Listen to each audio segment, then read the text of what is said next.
Akan teruskan dengan pengajian satu hari satu sirah bersama kitab Syama'il Muhammadiyah dari Imam Tirmizi.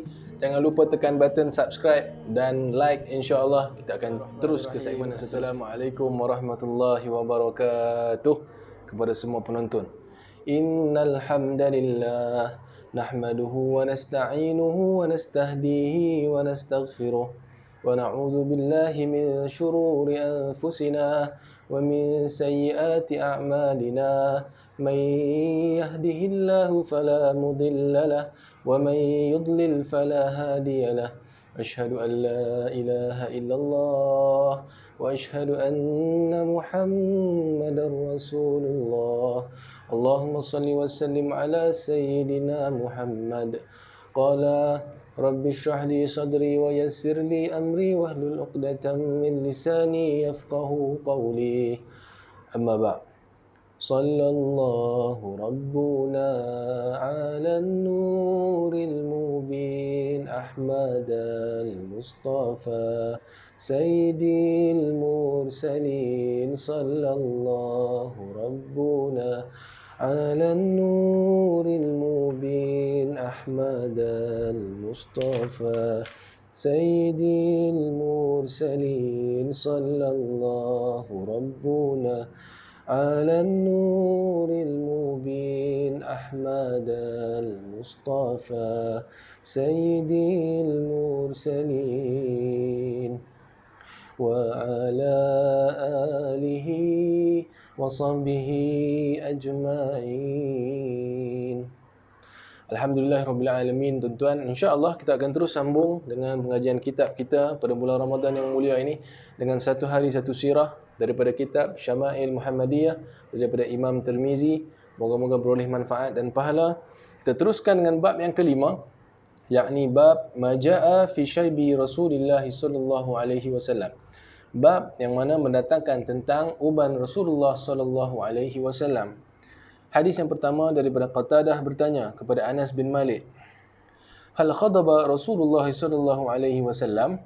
Qala lam yablugh dhalik, innama kana shayban fi sudghayh, walakin Abu Bakr khadaba bil hinna wal katam. Bertanya Qatadah kepada Anas bin Malik, "Pernahkah Rasulullah sallallahu alaihi wasallam mewarnakan rambutnya?" Anas bin Malik menjawab, beliau tidak pernah melakukannya meskipun sudah ada beberapa helai uban di kedua-dua pelipisnya. Namun begitu, pelipis di sini tuan-tuan. Namun begitu, Abu Bakar pernah mewarnakan rambutnya dengan inai dan al-katam. Hadis ini sahih daripada Imam At-Tirmizi, Bukhari, Muslim dan An-Nasa'i. Hadis yang kedua daripada Anas bin Malik berkata, "Ma adattu fi ra'si Rasulillah sallallahu alaihi wasallam wa lihiyatihi illa arba'a ashrah sya'ratan bayda." Aku hanya menemukan 14 helai uban di rambut dan janggut Rasulullah sallallahu alaihi wasallam.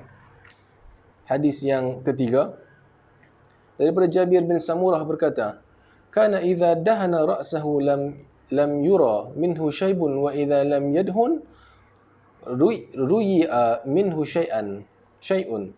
Apabila Rasulullah memakai minyak di rambutnya, ubannya tidak kelihatan. Apabila beliau tidak memakai minyak di rambutnya, akan terlihatlah sedikit uban. Hadis ini juga sahih daripada Imam Tirmizi, Imam Muslim dan An-Nasa'i. Hadis yang keempat daripada Ibnu Abbas radhiyallahu an. Qala Abu Bakr radhiyallahu anhu, "Ya Rasulullah, qad shibta." Qala, "Shayyabatni hudun wal waqi'ah wal mursalat wa amma yatasaalun wa idha syamsu kuwirat." Abu Bakar berkata, "Wahai Rasulullah, kamu sudah beruban." Rasulullah berkata pula, "Ubanku ini disebabkan oleh surah Hud, Waqi'ah, Al-Mursalat, An-Naba dan At-Takwir." Hadis ini bertaraf sahih direkodkan oleh Imam At-Tirmizi. Hadis yang seterusnya saya akan bacakan. Seperti mana yang terdahulu, kita tidak membacakan semua hadis yang lebih kurang sama. Kita akan teruskan dengan hadis-hadis yang berlainan. Dan kemudian saya akan mensyarahkan sedikit, menjelaskan sedikit tentang hadis-hadis ini. Hadis yang seterusnya, yang juga merupakan hadis yang terakhir, daripada Simak bin Harb, merekodkan pertanyaan seseorang kepada Jabir bin Samurah, "Akana fi ra'si Rasulillah sallallahu alaihi wasallam syaibun?" Qala, "Lam yakun fi ra'si Rasulillah syaibun illa sya'arat, fi mafriq ra'sihi idza dahana warahunna duhun. Adakah kepala Rasulullah SAW mempunyai uban? Jabir bin Samurah menjawab, di kepala Rasulullah tidak ada uban kecuali beberapa helai di belahan rambutnya yang tertutup minyak apabila beliau memakainya. Hadis ini juga bertaraf sahih direkodkan oleh Imam Tirmizi, Muslim dan Imam An-Nasa'i. Jadi tuan-tuan, daripada hadis yang pertama, apa yang kita boleh faham daripada Qatadah tadi bertanya kepada Anas bin Malik, adakah Rasulullah mewarnakan rambutnya? Lalu Anas bin Malik menjawab, beliau tak pernah melakukannya meskipun ada beberapa uban di kedua-dua pelipis. Pelipis di sini ya, di tepi ni. Namun begitu, kata Anas bin Malik, Abu Bakar pernah mewarnakan rambutnya dengan inai dan al-katam. Inai ini henna ataupun henna, dan dalam hadis ini disebutkan, dan al-katam. Jadi dekat sini sebenarnya Rasulullah ini tak pernah mewarnakan rambutnya. Di dalam hadis ini menyebutkan, tetapi Abu Bakar mewarnakan rambutnya dengan inai dan al-katam. Inai ini seperti yang kita tahu inai. Al-katam ini juga merupakan inai, tetapi dia ni daripada sejenis tumbuhan yang mana ulama kata daripada pokok ataupun tumbuhan ini, dekat daun dia itu, daripada daunnya itu terhasilnya al-katam.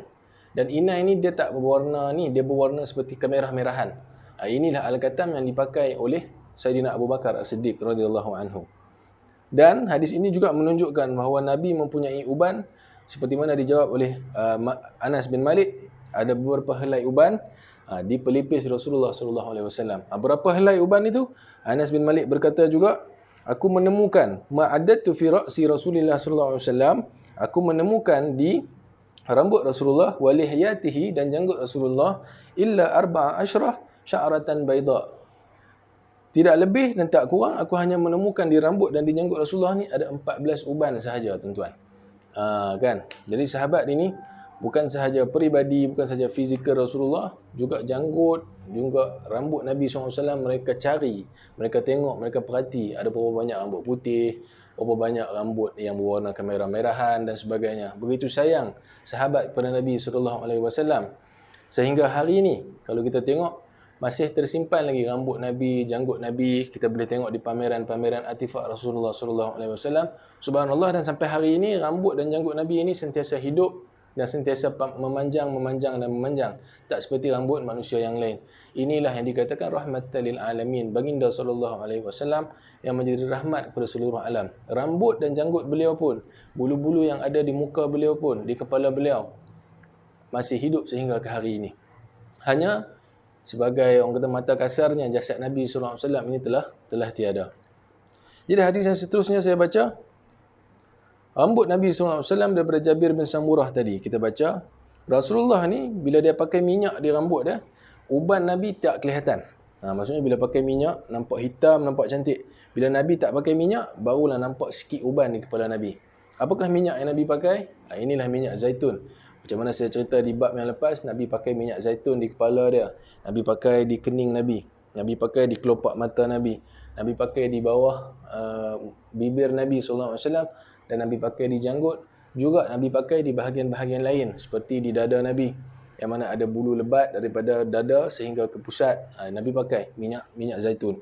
Jadi hari ini insya-Allah kita boleh beli minyak zaitun, kita boleh amalkan, kita buat kerana Nabi buat. Minyak zaitun pakailah di kepala kita dan seperti mana Nabi pakai insya-Allah. Jadi hadis yang seterusnya juga sama, lebih kurang, yang mana sahabat berkata bahawa ada beberapa helai uban di belahan rambut Nabi SAW yang tertutup minyak apabila beliau memakainya. Jadi seperti yang kita faham tadi, bila Nabi pakai minyak, nampak rambut Nabi hitam, cantik. Nampak macam tak ada uban, smart. Bila Nabi tak pakai minyak, maka akan nampak dekat situ uban-uban Nabi SAW, yang mana kata Anas bin Malik, hadis yang sahih tadi kita sebutkan, tidak melebihi 14 rambut putih di janggut dan di kepala Nabi SAW. Teringin saya nak kongsikan bahawa rambut dan janggut Nabi seperti mana disimpan sampai hari ini, jikalau kita ada kesempatan, ada pameran-pameran artifak Rasulullah yang banyak dilakukan, diadakan di Malaysia ni, kita pergi tengok tuan-tuan. Kita pergi tengok rambut dan janggut Nabi ini. Dan kalau kita ada kesempatan, kita boleh tengok macam mana saintis-saintis yang terdahulu memastikan bahawa rambut ni asli. Mereka akan pegang rambut ni, satu dia akan semak lah. Dia siapa akan semak, berapa umur dia dan sebagainya. Dan memang umur rambut ataupun janggut ini yang dia orang jumpa ni adalah milik Rasulullah macam mana?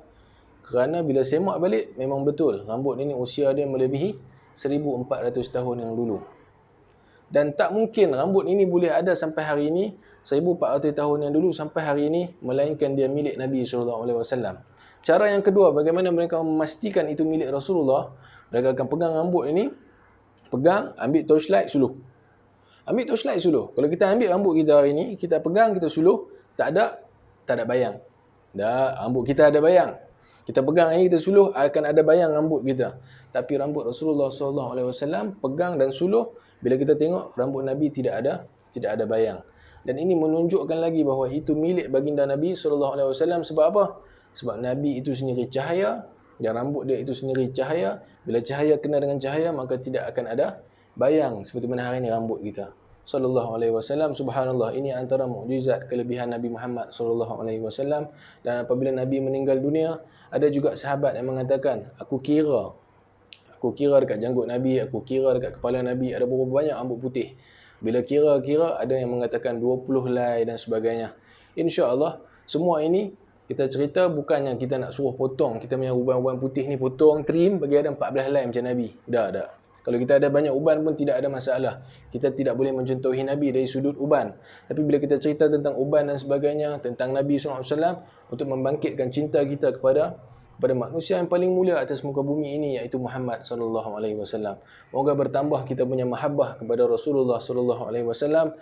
Jangan lupa, sentiasa jangan lupa tekan button subscribe, komen dekat bawah apakah lagi soalan-soalan yang tuan-tuan ada, yang apa lagi tajuk yang kita boleh bawakan. InsyaAllah kita akan teruskan dengan siri yang seterusnya, satu hari satu surah pada esok hari, dan kemudian satu hari satu sirah. Kalau ada pertanyaan dan persoalan, macam biasa terus komen YouTube channel Mutawif Zain. Assalamualaikum warahmatullahi wabarakatuh.